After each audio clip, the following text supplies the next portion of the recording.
Hello, welcome to Trailers from Hell. By 1970, Hammer's Dracula and Frankenstein were getting older, and the target audience for Gothic horror was getting younger. Hammer's answer: get their top writer Jimmy Sangster to reinvent these classic icons of evil, previously played by Christopher Lee and Peter Cushing, as young, physically vigorous, sexually active sociopaths. All British trailers, including horror films, had to be certified as suitable for general audiences.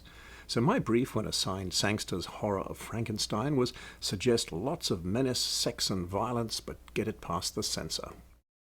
Luckily, the body count was high, even for Hammer, so there were plenty of suspense situations and shock moments to milk. Veronica Carlson was ideal for these scenes, virginal but sexy, and a great scream queen. From this eye, this all-seeing eye, hide from these hands. These powerful hands. Hammer purists revile this film, but I kinda like it, because Sangster invested it with a vein of black comedy, inviting the cognoscenti in the audience to smile at the cliches while still enjoying them. My trailer titles hint at this approach, with billing shots you'll see later that assembled each cast member by fragments like the monster, followed by the collapsing House of Frankenstein concept for the thrice-repeated main title, flooded in different lurid colours, a campy grace note that probably went over everybody's head but mine.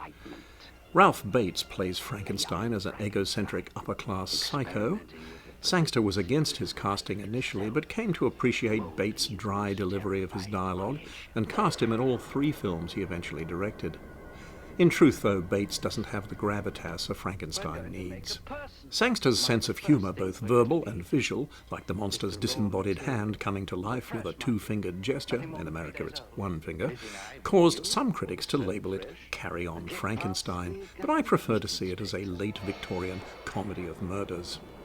Hammer intended Ralph Bates to be their next Cushing, but his stage presence never quite transferred to the screen.